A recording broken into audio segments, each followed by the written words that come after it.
Hello, and welcome to NFRW on the Issues. We are your source of reliable, timely information on issues that matter. Today, we're bringing you direct updates from Israel, as well as news from our nation's capital on how the U.S. is supporting Israel. Both Israel and the United States share a common threat. It is crucial that we stay informed and united in our efforts to combat threats to our freedom and security.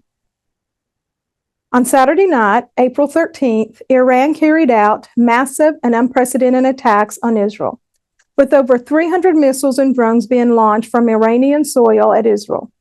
This is the first time Iran has struck at Israel directly from its own territory. Israel, together with the United States and other allies, successfully intercepted most of the Iranian missiles and drones. As Israel considers its response to this major attack, now, more than ever, the United States must stand with our friend and ally. Our first guest is joining us from Israel today. Lieutenant Colonel Sarit Sahavi is the founder and president of ALMA, a nonprofit and independent research and education center specializing in Israel's security challenges on its northern border. Sarit has briefed hundreds of groups and forums, ranging from U.S. senators, congressmen, politicians, to senior journalists and visiting groups to Israel. The mission of ALMA is to make in-depth geopolitical knowledge about the Middle East accessible to English speakers. Sarit served for 15 years in the Israeli Defense Forces, specializing in military intelligence. Sarit holds an MA in Middle East Studies from Ben Gurion University. Her unique achievements led her to be selected by the Jerusalem Post as one of the top 50 most influential global Jewish personalities of 2021. I've had the opportunity to visit Israel several times, and I have benefited greatly from Sarit's briefings. Sarit, let's delve right into it. What do you think Iran, an Islamic regime, was trying to accomplish by targeting Jerusalem, home to the third holiest site in Islam?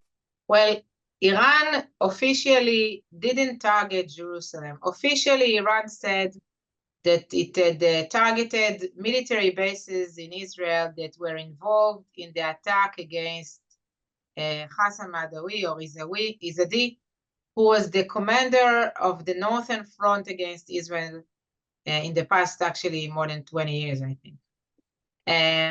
He was killed in Damascus, and this was the reason, again, the official reason to this attack. But since Israel is very small, many of the interceptions were held just above Jerusalem, putting at risk Al-Aqsa Mosque as well. And actually, the only person who was wounded in the attack is a Bedouin girl, a Muslim Bedouin girl. So it seems like they don't really care about the risks that they are taking while they are attacking. Do you expect Iran to continue the use of terrorist proxy groups like Hamas and Hezbollah to target Israel, or does this direct attack by Iran signify a shift in the Islamic regime's tactics and strategy? This is a very good question. Maybe it's too soon to tell. The immediate answer would be that Iran is willing or wants, or the interest is to keep the war outside of Iran, to make sure that the war continues, to make sure that this campaign named the Unification of Fronts, this is the name the Iranians gave it, continues, but not on Iran soil itself. That's our basic assumption when we try to understand everything that is happening here. I must say that after October 7th, every ex-intelligence officer like myself doubts all the basic assumptions. And that's why I said maybe it's too soon to tell. But I can't see any interest of Iran to abandon the idea that those who should be sacrificed for the cause of fighting the Zionists is first the Iranians and then everybody else. I don't see why they would do that. Hamas has reported that they cannot locate the number of hostages that Israel's requesting for negotiations. Do you believe this? And if so, would Israel be willing to accept less than the number they requested for negotiations to continue. There is nothing I want more than to see the hostages back. This is the depth of the state of Israel to its people after what happened, and you see this on my neck. All of us are wearing that to remember the hostages. I don't think that Hamas is interested in a deal. I think that we have been waiting for too long for a deal. We have been trying for too long to solve this in a deal that Hamas has no interest to sign on, because it has free supply of fuel and free supply of food, and the military campaign is only limited to raids. There is no maneuver anymore as it used to be at the beginning. And since Hamas doesn't truly care about the life of its people or their suffering, there is no interest for Hamas to sign on a deal. And even if a deal eventually will be reached, which I doubt it, it will not be a deal that will give us the answers about all the hostages. It will always keep us in a feeling that there are more that we don't know what happened to them. This is what Hamas wants. And that's why I think that it's time to understand that, and it's time to enter into Rafah and bring back the hostages immediately. How's the war going with Hamas? We recently were able to attend an event at the Embassy of Israel here in DC, and we received a briefing. That's been about a month ago. And we heard the tremendous progress that Israel was making in this effort to completely defeat and eradicate Hamas. Where do we stand? Okay, first, the situation is that we are not 100% cleaned Hamas out of the areas where we entered. Even in the areas that we entered, Hamas is coming back. The biggest question is, I always say, is who is evacuating the garbage?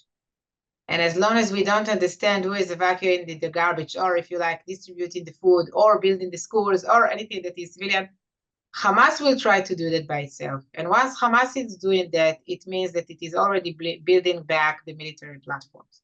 So this is one issue. Having said that, yes, the military achievement is huge because the Hamas battalions were destroyed. And what you see today is lonely terrorists that are still fighting against the IDF, but they are not organized units like they used to be. It's not an army like it, or terrorist army like it used to be. The biggest and actually the only big area that was not dealt at all is Rafah. And it is clear to us that we must get there to dismantle the battalions of Hamas over there, which are the only battalions that were not dismantled until now. And that way, on the level of, at least the level of consciousness or psychological level, Israelis will feel that, okay, we're done. We dismantled all the battalions of Hamas, and now it will be like mowing the grass, making sure that it doesn't grow again. As long as we haven't entered into Rafah, we are not even in the phase of mowing the grass. And Rafah is kind of a route to enable Hamas to continue to be alive. There are assumptions with, I don't know whether it's 100% true, but I want to share it with you. There are assumptions that there are tunnels from Egypt into Gaza that are continuing the supply to Hamas into Gaza. And that's why, as long as we are not dealing with what we call Philadelphia route and blocking it completely to make sure there is no underground transportation there, we cannot finish it. That's why it's so important to enter there as well.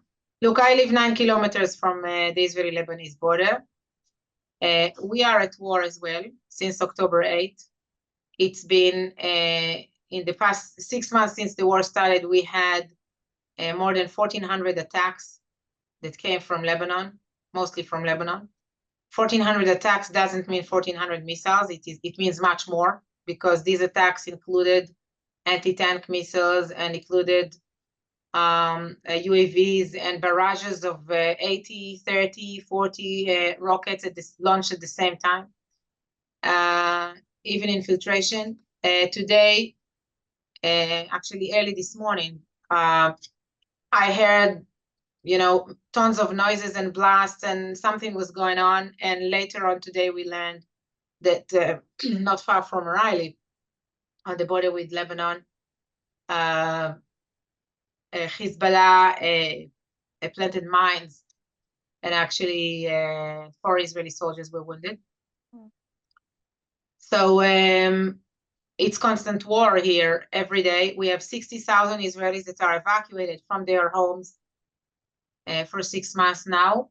That's 43 communities that became ghost towns. And we don't know when these people will be able to go back to their homes.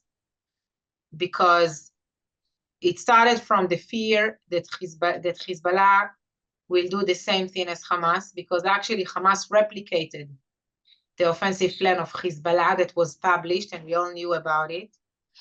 We saw Hezbollah on the border every day. They were militarily deployed on the border full scale. It was clear that they were prepared for an invasion. But actually afterwards, we couldn't bring the people back because Hezbollah continued to launch anti-tank missiles that we don't have alerts to. Anti-tank missiles, it's not against tanks. They are launched against everything. They are launched against civilians and homes. They are launched against IDF positions, everything. And there are no alerts. Iron Dome cannot intercept them. So the situation is that we have no answer to these anti-tank missiles. At the same time, it also started to launch much more rockets, and these rockets are extended the range of the fire, even though these rockets can be intercepted by Iron Dome, but these are, as I've said, launched in salvos, and that way more areas are threatened, and some of them, skip the Iron Dome. And we don't have enough shelters here up north. It's not like in the south. So it's a huge problem of how to bring the people back safely. IDF is attacking in Lebanon. I hear the jets as we speak throughout the day. And when I was your guest in Arkansas, I will never forget it. I saw the F-16 in a football play. Here, when we see the F-16, we know something is going on. What's the morale of the Israelis? I mean, they have had some long months since October 7th. And when I was there last, it was in May, there were a lot of rockets fired at Israel. We had to change our plan some. We could hear the interceptors going off over us. Never felt like we were in danger because we knew that Israel was keeping the airways safe. But since October 7th, y'all have been attacked daily. It's been nonstop. What's the morale like now? Look, we all know that that's the only homeland that we have, and we don't have any other choice but to win, and we are all completely dedicated to this cause. Each of us in a different way. We are all either parents or relatives to soldiers in this way or another. And there are 50,000 Israelis that were drafted during this war that didn't have to, that were already exempted from reserves. Meaning these are people that are above the age or are not healthy, and they volunteered. There are people who took flights immediately after October 7th to come back to Israel. In Ukraine, people tried to escape. Here, people came back to Israel, and we had to arrange rescue flights from all over the globe to bring them back because they wanted to participate in the fightings. So all of us are very much aware of the fact that if we have to defend our country, at the same time, I think, we are just before the Jewish Passover, and we usually wish a happy holiday. If the hostages are not back, this is not a happy holiday. 1,400 Israelis were killed. It's not a happy holiday at all. And you kind of trying to, to get back to regular life, but nothing is normal in this regular life. And it's also pretty much depend on where exactly you live in Israel, because I can say that the atmosphere up north is different than the atmosphere in Tel Aviv. And while here you hear the sounds of war, and the atmosphere in the evacuated communities that became ghost towns is completely different from areas in the north that are not evacuated, and you still have the children and you have schools. And so to wrap this up, what is something you would want to tell the American people? Do you have any words that you would want the American people to hear from you, an Israeli on the ground, someone who is very knowledgeable, used to be in intelligence in the Israeli IDF? What can you tell the American people about Israel right now? That we are fighting your fight. And we need your help in this. It's very simple, actually. Yeah. What happened this week is a strict indication for actually two things. First, that this is not Israel-Hamas war. It was never Israel-Hamas war. It is maybe the war between the West and the radical ideology of Iran that is spread all over the Middle East now. And the second thing that was proved is that the leaders understand that while it is about defense, but defense is not a solution. It's very encouraging, and we are grateful for the fact that all countries around us and Europe and United States stood with us this weekend. But at the same time, it's not a solution. The solution should be in a combination of diplomatic sanctions and offensive, because Iran is not going to disappear, and the Iranian revolution values are to distribute the loyalty to the supreme leader everywhere in the world, and this is being done as we speak with educational centers that are established everywhere in the world, including in the United States. And if we will not be able to fight your fight, you will have to fight your fight. So it's very important that we will stand together in this. And Rafah is a good example and a very important message as well, but not only.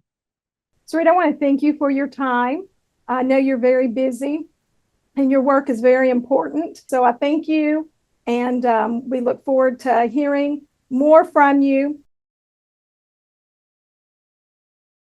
Now let's turn to our nation's capital to hear and understand more about the U.S. response.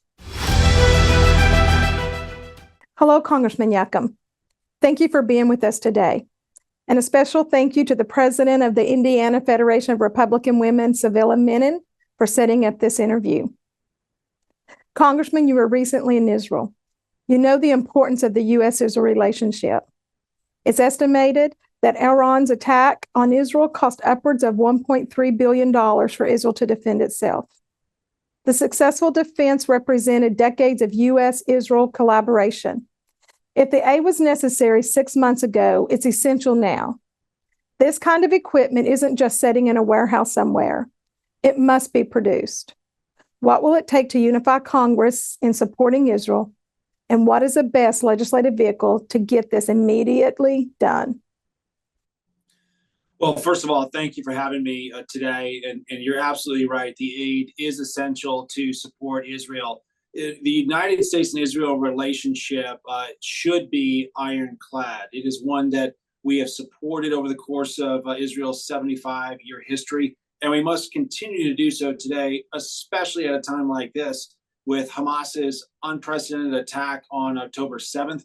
Let's not forget that that was the #1 slaughter of Jews in a single day since the Holocaust.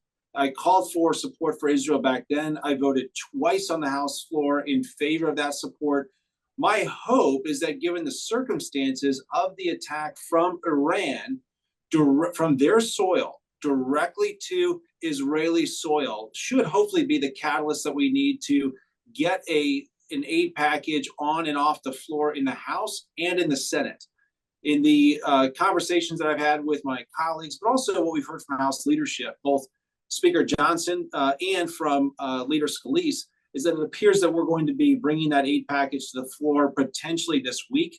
And I think that now is the right time to do that. And we've got to get it on and off the floor. And it needs to be a very broad bipartisan base that does just that. Okay, so earlier in the broadcast, I interviewed Lieutenant Colonel Reserve Sarit Sahavi, an IDF intelligence veteran and security expert. When I asked her what would she want to share with the American people, she replied, "We're fighting your fight." She went on to say it's a fight between the radical ideology of Iran and the Western world. How crucial is Israel's national security to our own national security? Well, Israel's national security and ours are inextricably linked. Their security is our security. Our security is their security. We either fight these radical terrorists in the Middle East right now and we prevent them from destroying Israel, or we fight them on our home front. And again, we have to stand behind and support their right to exist. The land of Israel is the Jewish ancestral homeland. And for someone like me, this is deeply rooted in my Christian faith. If you go all the way back to Genesis chapter 12, verse 3, the Bible says that God will be a friend to those who are a friend to Israel, and he will curse those who curse Israel. And for me, as a member of the United States House of Representatives, us supporting Israel with this aid package is simply us fulfilling our obligation to be a friend to them, but it's also in our own best self-interest to do so. If Israel goes down, we've seen what happened.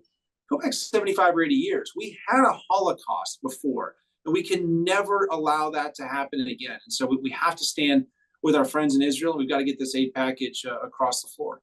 So really, this aid package is supporting our own national defense. How do you expect this Israel bill to go? You know, my hope would be that given the circumstances, the support that we see for Israel grows and doesn't shrink. You know, without getting all into the technical procedures and the details behind it, we actually had the Clean Israel bill on the floor, and we had a majority of the House that supported it. But because of the way that we brought it to the floor, we did not have a super majority. My hope would be that we could bring it to the floor in such a way that only requires a simple majority, and then we could have a simple majority, again, but a broader majority, and we could pass that bill this week. What is Congress doing to hold Iran accountable for its actions? You know, Iran is really the kind of the grand master behind the curtain on so much of the evil that's going toward Israel's way. If you look at what's happening with Hamas and what's happening with Hezbollah, both of them are Iranian-funded proxies. One of the things I think that we need to start with is number one, enforcing the oil sanctions that we have from the United States on Iran. You know, if you look at the Iranian total economy, their economy grew in the neighborhood of 50% between 2020 and 2021. The question is why? The answer is because we stopped enforcing Iranian oil sanctions and we allowed China to go behind those oil sanctions, go around them, and buy oil directly from Iran. And we've also, our president has signed oil sanction waivers with Iraq to allow Iraq to buy oil directly from Iran. The money that Iran has made in the last 3 years has gone to do nothing but fund terrorism around the Middle East. And this is part of the reason why Israel is in such a precarious position. So I think it starts with us enforcing the oil sanctions that we have on the books today. And the other thing that we're going to do this week on the House floor is there's a number of resolutions and laws that we're looking to pass that would force the administration to take some of the actions that we believe they need to take against Iran. That's really, truly who the enemy is. And if Iran can't sell oil around the world to fund terrorism, their ability to buy missiles and drones that they sent to Israel this week, whether they buy them and or build them, that gets cut off. Their funding for Hezbollah, which is substantial on an annual basis, that gets cut off. But we've got to reduce their ability to go after the nation of Israel, and we need to do it through tightening up the oil restrictions. Thank you. Thank you for being with us. We know how busy you are. This is a very busy day on the Hill, and we value your time. I'm Nikki Beaver, and this is Political Pulse from the Hill. House Republicans have lined up several bills targeting Iran and showing support for Israel, but the details of a path forward for aid to Israel remains unclear. Speaker Johnson said on Fox News over the weekend, "The House Republicans and the Republican Party understand the necessity of standing with Israel. We're going to try again this week, and the details of that package are being put together right now. We're looking at the options and all these supplemental issues." Here are some of the bills currently before the House that are worthy of tracking.